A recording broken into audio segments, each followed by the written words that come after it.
Olá, tudo bem? Seja bem-vindo. O tema hoje é IPTU. Vale lembrar que aqui, nessas aulas, eu não vou falar de lei, não vou citar número de acórdão. Por quê?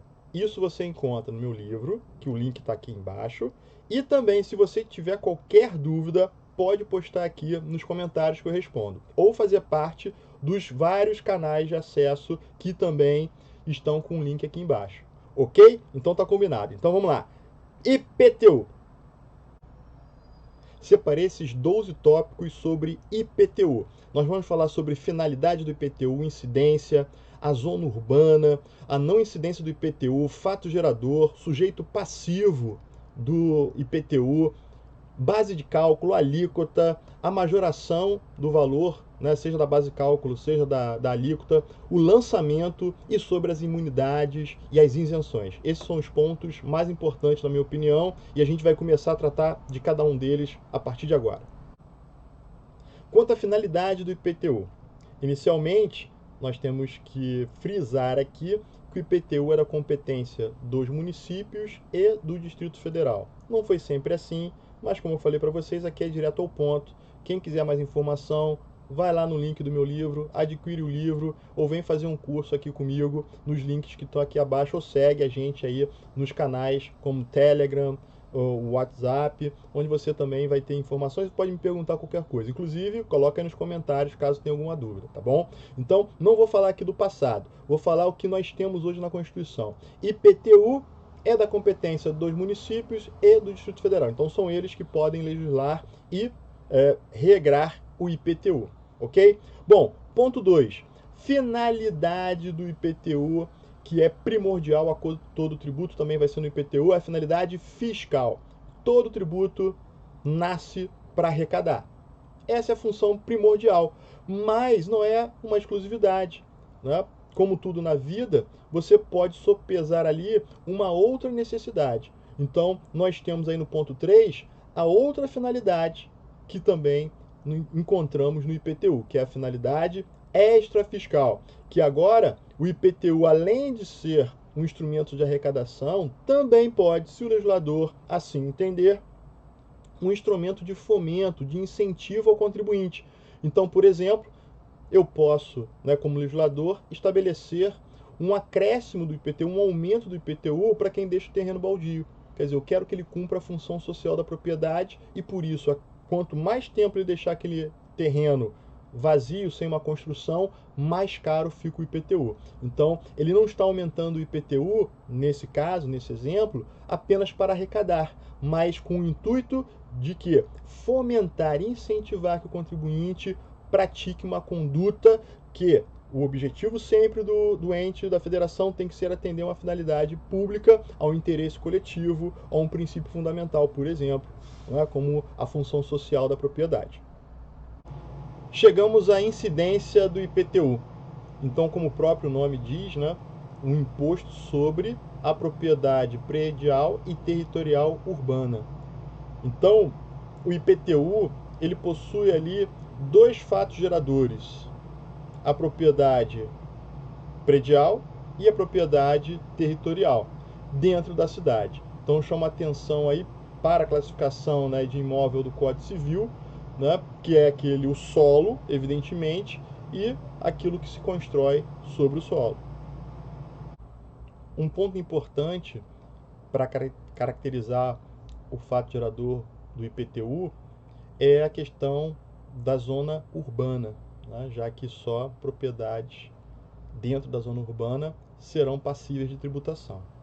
A legislação indica um rol de atividades estatais que devem estar presentes na zona urbana, sendo que o legislador exige que pelo menos existam 2 desses itens aplicados àquela propriedade para que seja passível da cobrança do IPTU. Então vamos lá aos itens, são 5 itens, né? Primeiro, meio-fio ou calçamento com canalização de águas pluviais, abastecimento de água, sistema de esgotos sanitários, rede de iluminação pública com ou sem posteamento para distribuição domiciliar. E por último, escola primária ou posto de saúde a uma distância máxima de 3 km do imóvel considerado. Então vejam, são cinco itens, sendo que a cobrança do IPTU será legítima se constarem pelo menos 2 desses itens aplicados àquela propriedade. Existe um ponto que sempre causa um pouco de surpresa, é que não necessariamente aquela tributação do IPTU incidirá sobre aquela zona urbana que as pessoas têm um conhecimento assim natural. Existe a possibilidade da legislação estender a cobrança do IPTU para áreas urbanizáveis. Né? Então é importante aí que se observe a legislação do município, né, onde você reside, para observar essa questão. Então, a lei municipal, ela pode considerar urbanas as áreas de urbanização ou de expansão urbana, né, constantes de loteamento aprovados pelos órgãos competentes. Então, é importante observar na legislação, porque no primeiro momento pode causar alguma surpresa você observar que alguém paga IPTU ali longe do centro urbano e achar que existe ali alguma ilegalidade. Primeiramente, analisar a legislação, porque pode ser uma área de expansão. Outra questão interessante é quanto ao imóvel considerado urbano, mas em área de preservação permanente. Existe ou existia, né, uma dúvida, mas acabou que a jurisprudência estabeleceu e pacificou esse entendimento que é sim possível a incidência. Então, como eu falei para vocês, aqui eu não vou mencionar súmulas, enunciados, né? Aqui eu vou direto ao ponto. Quem quiser aprofundar, tem o livro, tem os canais de acesso e sempre vai poder se matricular nos cursos que eu ofereço. Tá? Aqui é mesmo para que vocês tenham aí ciência dessa questão, que é importante, já que é uma resolução, inclusive, recente. Né? Então, portanto, um imóvel localizado numa área de preservação, sendo urbano, terá incidência do IPTU na sua integridade. Quer dizer, 80% da sua propriedade está em área de preservação. Você só paga só 20% de IPTU? Não, você vai pagar 100% sobre o valor do imóvel. Ok? Tá? Então você não exclui a área que está sobre a proteção da proteção ali ou preservação.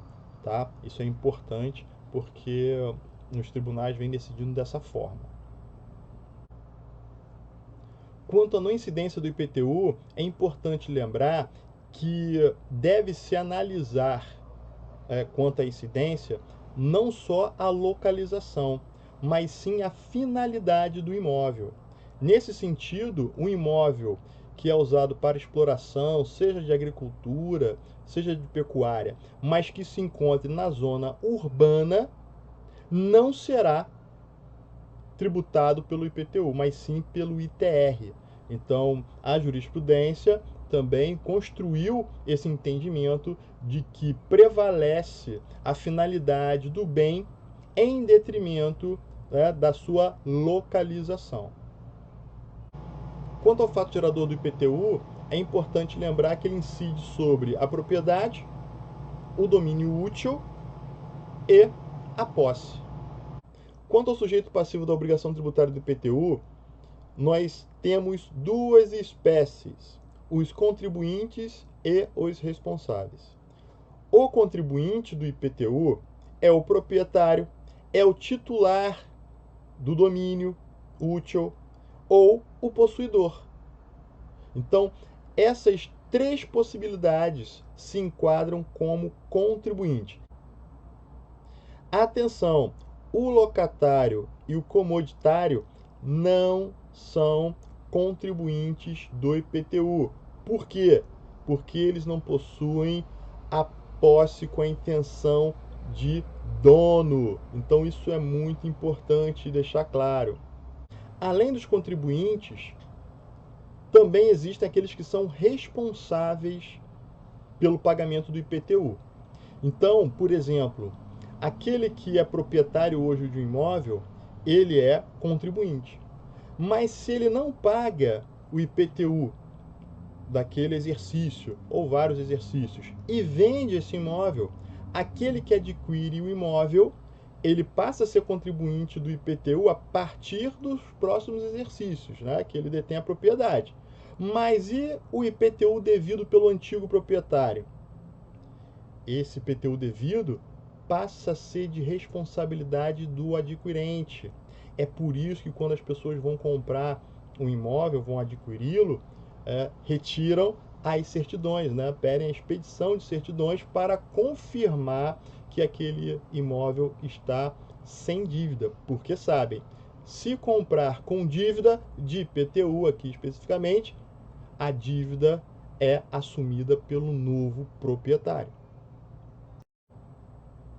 Quanto à base de cálculo do IPTU, o importante é lembrar que é fixado através do valor venal do imóvel, quer dizer, o valor que o imóvel teria na praça, né? Quer dizer, no mercado. Então, qual o valor de mercado do imóvel? Esse valor de mercado do imóvel, que inclui a construção, mas também a fração ideal do terreno, constitui o valor venal. É o valor venal base de cálculo para que possamos calcular ao final, com a aplicação da alíquota, o valor do IPTU. Ainda quanto à base de cálculo do IPTU, é importante lembrar que o valor venal ele deve ser apurado através de alguns indicadores. Então, eu indico aqui para vocês os 5 indicadores necessários para se apurar o valor venal. Então, vamos lá para cada um deles.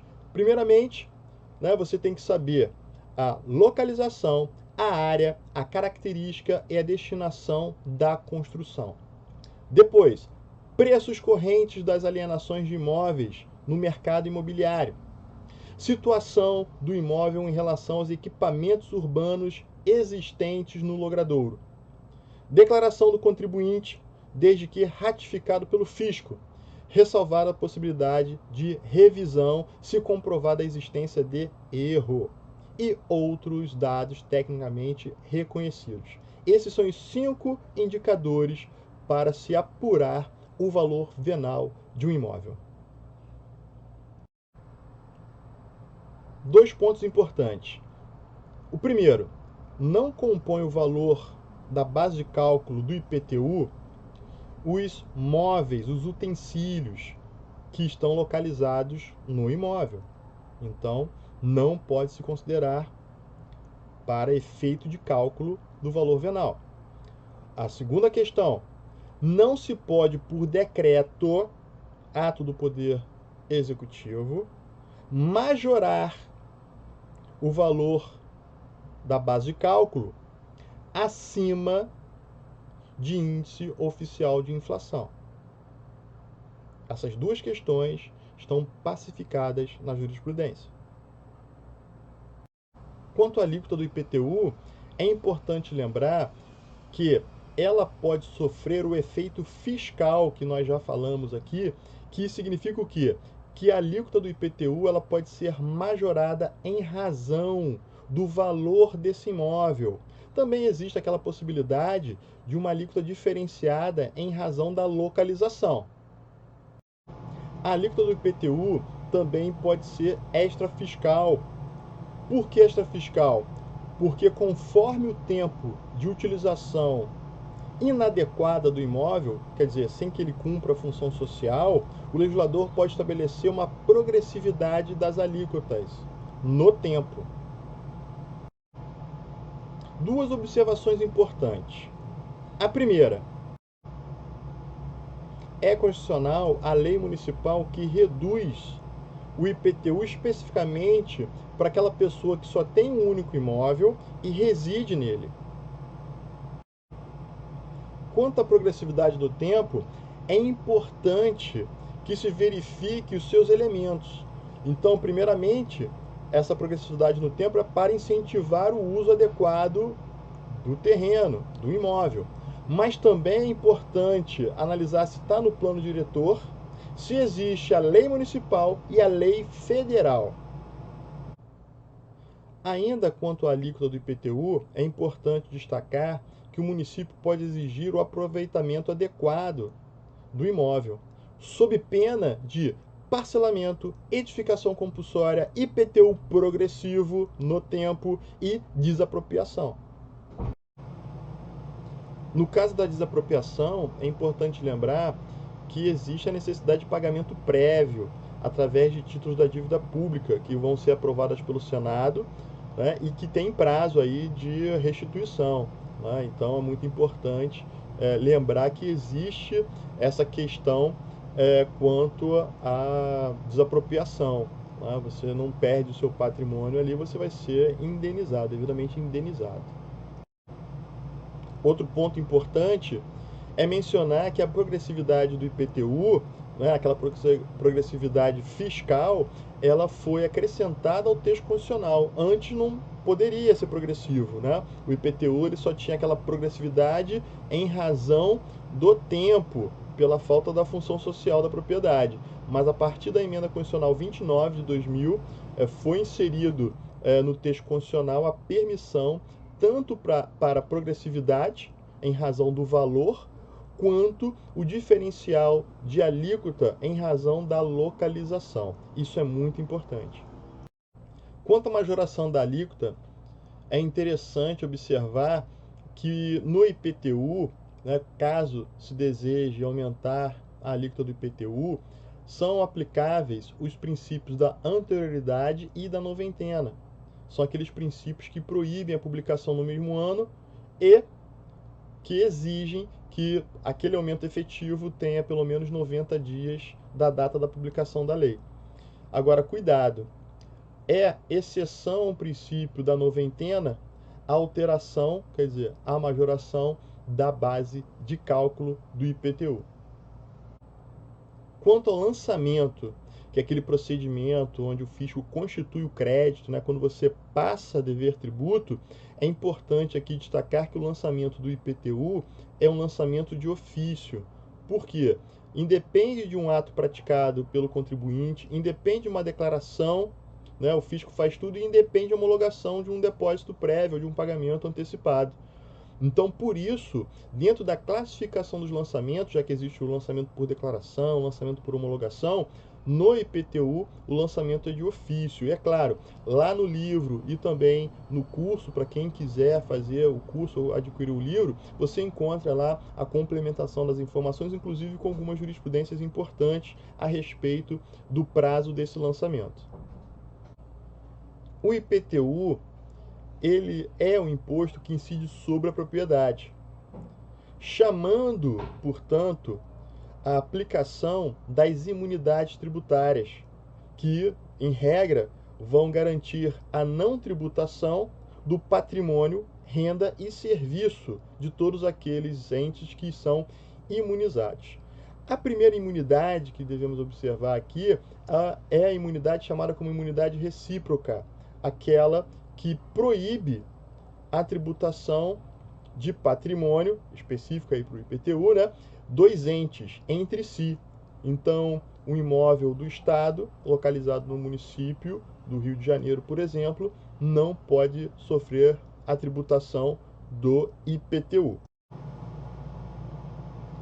Além dos entes, municípios, estados, Distrito Federal e a própria União, as autarquias e fundações mantidas pelo poder público também possuem imunidade e, conforme a jurisprudência do Supremo, as empresas públicas também. Só que aí tem alguns detalhes que lá no livro e também nos meus cursos eu abordo.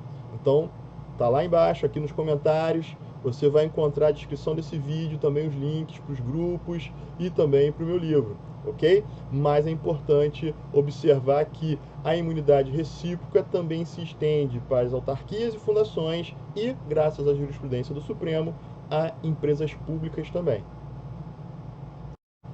A terceira forma de imunidade é aquela imunidade que abarca o patrimônio do sindicato dos trabalhadores. Então, o sindicato laboral possui imunidade quanto ao IPTU. O IPTU também não pode incidir sobre a propriedade das instituições de assistência social. Elas também possuem imunidade tributária. Os imóveis das instituições educacionais também não podem ser tributados pelo IPTU porque estão abarcados pela imunidade. Os imóveis pertencentes aos partidos políticos também estão incluídos nessa proteção imunizante constitucional. E a sétima e última modalidade de imunidade, aí se referindo especificamente ao IPTU, é aquela que protege o patrimônio dos templos, os templos de qualquer culto, de todas as religiões, né? Então a propriedade imobiliária dessas entidades não podem ser tributadas pelo IPTU.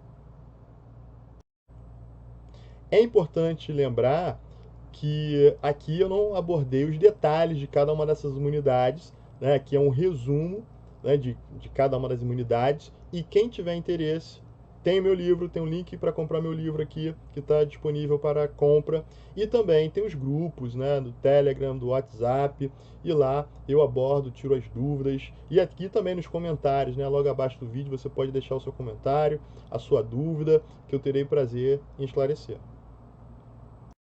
Agora, eu trago 5 exemplos de isenções que nós temos no município do Rio de Janeiro. Então, eu vou dar 5 exemplos de isenções do IPTU que constam na legislação aqui do Rio de Janeiro.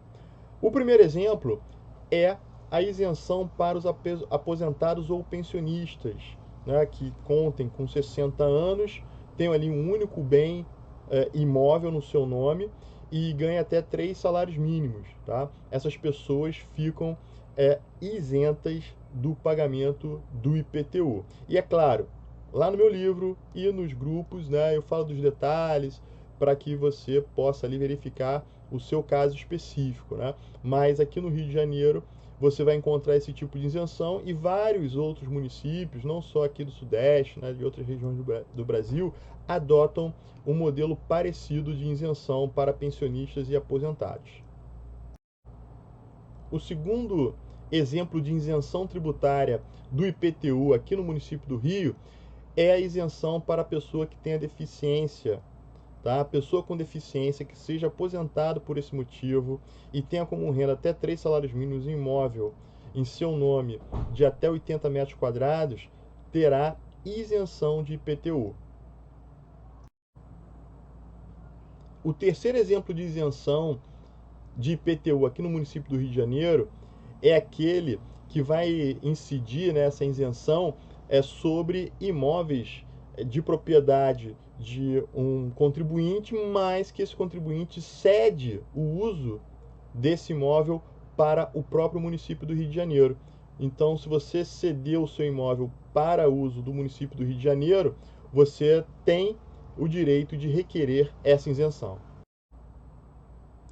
O quarto exemplo de isenção aqui no município do Rio de Janeiro para IPTU é um bem curioso, que muitos confundem com uma imunidade, mas é diferente, porque a gente já sabe que as imunidades elas se aplicam quanto ao proprietário, né? Então os templos já possuem uma imunidade, não teria sentido ter isenção. Só que essa isenção que existe em vários municípios, e aí eu estou trazendo do município do Rio de Janeiro, é uma isenção que não é quanto à propriedade, mas sim se aquele imóvel é ocupado por um templo. Então, por exemplo, se eu, Leonardo, alugo um imóvel meu que é tributado pelo IPTU normalmente, mas eu alugo esse imóvel para que alguém ali tenha o exercício de uma religião, né, constitua ali uma igreja naquele imóvel que me pertence, em princípio eu seria contribuinte do IPTU. Mas como esse imóvel está sendo utilizado por um templo, esse imóvel fica isento. Tá? Então, esse é um tipo de isenção que alguns municípios possuem, poucos, né, conhecem, porque estão acostumados com a imunidade, que protege a propriedade do templo, e não, né, a propriedade de alguém que alugou para um templo. Então, é bem interessante observar que essa isenção existe no município do Rio, mas existe em vários outros municípios também. Chegamos agora ao último exemplo de isenção tributária do IPTU no município do Rio de Janeiro. Essa isenção se aplica à propriedade de creches e instituições de assistência social sem fins lucrativos que comprovem que exploram esses imóveis para gerar renda, né? E essa renda, ela é carreada para aplicação nas atividades exercidas por essas entidades, creches, instituições assistenciais. Portanto, não se trata de uma imunidade, é uma isenção que é estendida à propriedade que não está diretamente sendo aplicada àquela atividade, mas sim a renda gerada por esse imóvel é aplicada ao exercício da atividade, aquele imóvel, mesmo que alugado para terceiros, possui a isenção de IPTU. Se você quiser ter mais informações sobre isenções e imunidades, sobre o regramento do IPTU no seu município ou no município do Rio de Janeiro, você pode deixar seu comentário aqui, pode me seguir nas redes sociais e até mesmo comprar o meu livro sobre IPTU. Lembrando que o meu livro sobre IPTU, ele tem a parte de imunidades e isenções bem direcionado para a legislação aqui do município do Rio de Janeiro, ok? Então, fique atento e, claro, se tiver alguma dúvida, entre em contato, eu terei um imenso prazer em atendê-lo. Chegamos ao final das nossas aulas sobre IPTU. Eu deixo aqui para vocês o link do livro que eu escrevi recentemente sobre IPTU. Lembrando que o livro ele está lá na Amazon, você tem como observar o índice, ver se interessa para você. Eu destaco ali a jurisprudência mais atual, destaco também a legislação do município do Rio de Janeiro. Então, a parte de isenções é focado no município do Rio de Janeiro, ok? Então, caso você tenha interesse em tirar dúvidas quanto a outros municípios, né, legislações de outro município, deixe seu comentário aqui embaixo. Eu terei prazer em estudar e comentar aqui com você o que observei da legislação do seu município ou daquele município que você tem interesse. Eu espero você numa próxima disciplina, num próximo tema que a gente vai poder discutir aqui ou na sala de aula virtual ou aqui em outro vídeo. Até breve!